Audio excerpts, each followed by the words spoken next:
This is Aberration Earth, an audiobook project by Michael Cools. That would be me.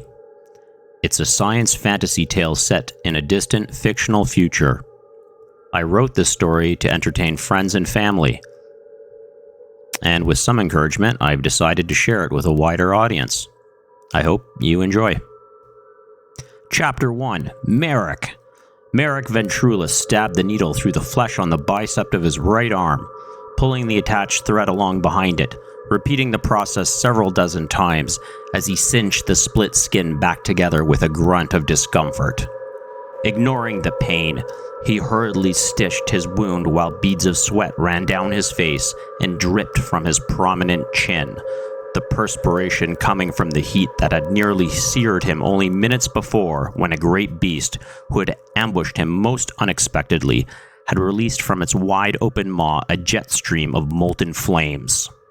It was pure luck that the floor had collapsed under his feet when the creature had landed too close. Its roar was deafening, and if not for the sound-dampening features of his helm, he was certain his ears would have ruptured. But that dramatic entrance had also saved him from the burning blast, which narrowly missed as he fell into the darkness beneath. He had barely had a chance to explore the old ruins after arriving on this island. That journey itself being its own story made things all the stranger, since it had begun on the soils of another faraway planet that was also populated by the children of Earth. Leopold VII, his home, was named after the leader of the original colony expedition. It was another world, 1,000 light years from this one. Earth was their ancestral place of birth, but this place was not like the world their history archives had recorded. Instead, this was a planet that had undergone drastic and dramatic geological changes by his accounting. Since he had been forced to make landfall 2 weeks past, nothing he had observed matched with any of their files, other than the spatial coordinates that brought them here. At least that was until he came upon these ruins, and the hidden faces embossed into a rusting doorframe, which he had brushed clean to reveal.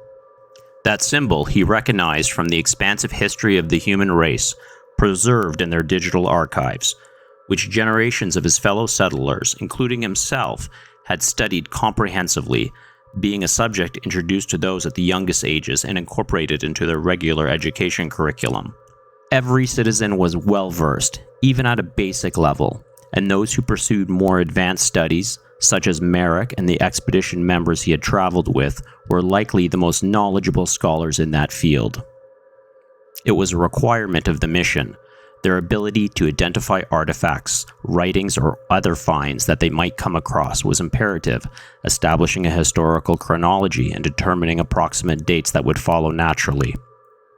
That was if everything went the way they had planned, but none of it had, and of the 500 who had departed Leopold VII aboard their starship the Cazoose, as far as he knew, all of them had been scattered to the winds when they were forced to evacuate their deep space exploration vessel, jettisoned hastily across this unfamiliar globe after they had come under assault by an unknown force upon achieving Earth orbit, in what should have been a momentous occasion. Instead, that had turned into an imminent catastrophe, which miraculously he had survived. Though he had yet to make contact with any of the others, he was certain there had to be survivors. There had been no concrete evidence that this was their ancestral home, not until he had discovered the face, and it was only the unusual protrusion of a flat surface that caught his attention enough to warrant further investigation of what was otherwise unremarkable terrain. He thought he recognized the symbol after scraping clear the sediment, believing that it bore a striking resemblance to an ancient Earth faction from the early pre-colony period, an aggressive era of human development. This was evidence that they had indeed landed on the planet they had set out to rediscover. Their long mission had not ended in failure yet, or so he still hoped. While promising, it was not entirely conclusive because of the amount of wear it had suffered, but it was possible that the emblem could belong to the Free People's Party. They were a political faction whose primary tenets espoused absolute individual autonomy above any group, which they viewed as secondary in importance to societal advancement. It was a movement opposed to the more dominant global coalition of nations, which itself sprung from a much older organization known as the Union of Nations. History lessons aside, he had a duty here, even under these less than ideal conditions that he had been thrust into. He was unwavering and dedicated as a Zaxfoyan, the equivalent of military scholars who were zealous in devotion to their chosen duty of reunification. In the dark, as he finished closing the long gash that had been opened on his arm from the fall, the creature who had ambushed him screeched in frustration, its intended flash-cooked meal having escaped most inconveniently. Merrick quietly crawled farther away. He had dropped into some sort of old basement several levels deeper. His subcutaneous exomesh had kept him safe during the tumble, preventing more serious injuries. Reaching down to check his leg, he found his sidearm was still there. Then, leaning up against a moss-covered wall, he armed himself, releasing the safety on the deadly radioactive isotope slug-throwing handgun. His attacker had stopped scurrying and stomping about, and was now digging around, judging by the sounds he was hearing.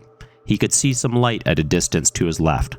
Soil, rock, and pieces of crumbling masonry rained down loosely from above. Ventrulis wasn't unfamiliar with active combat. He was a veteran, and this wasn't his first engagement. However, it was his first encounter with a creature of such staggering intensity, and despite his mental fortitude, he couldn't help but feel the creeping fear gnawing at the back of his mind. He was in over his head, and that rational part of his brain knew it. How could any of them have prepared for what awaited them when they arrived here? It was completely different from anything they had studied, and of the things he had discovered living here in the last few weeks, many of those didn't exist in any of their records, or if they did, they seemed to have come straight out of ancient myth and fanciful folk tales of old. The sidearm he sported was known as a pelter among his people. The isotopes used in the casings for this weapon were unique as far as he knew, mined from the surface of one of their 3 moons.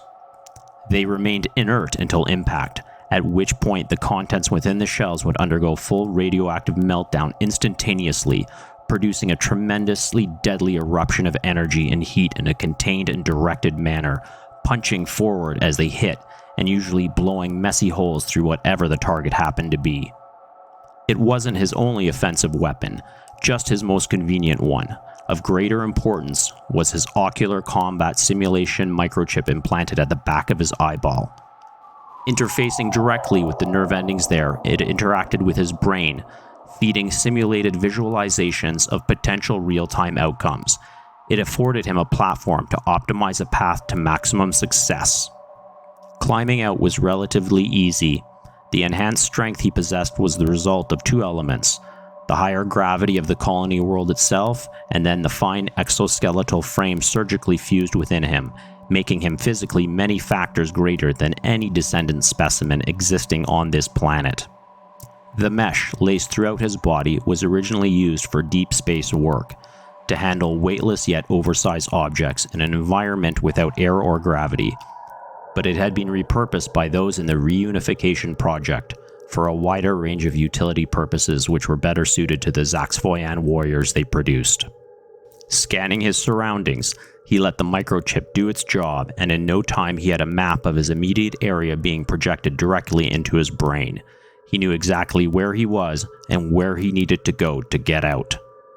It was a long trek through a tight fissure that at times left him feeling trapped and uncertain if his fate wasn't to be crushed beneath tons of sediment and rock, smashed into a paste and forgotten, to be returned in time to the earth of their ancestors. But he came through the far side of the site intact, and at the moment unnoticed by the beast. Finding himself sheltered by the natural slope he had exited onto and the surrounding trees, which stood tall and thick, he had more than enough cover to make a stealthy getaway. He just needed to be careful. Scanning the terrain around his immediate vicinity, he built another map and left it running passively so that it would continue actively updating as he moved, its range constrained only by the performance of his own eyes, which, while excellent, could not retain everything they scanned in a given instance. The human mind didn't work that way, but the microchip could and did. With the route of the area plotted, the Voyager from a distant solar system stepped lightly as he attempted to covertly make his getaway, carefully placing his feet with every step to minimize the noise he might make. He soon found himself getting further and further away as the sounds of the monster became more and more distant. And there ends this episode. Until next time, thanks for listening. Please engage the like button and subscribe to the channel for more content.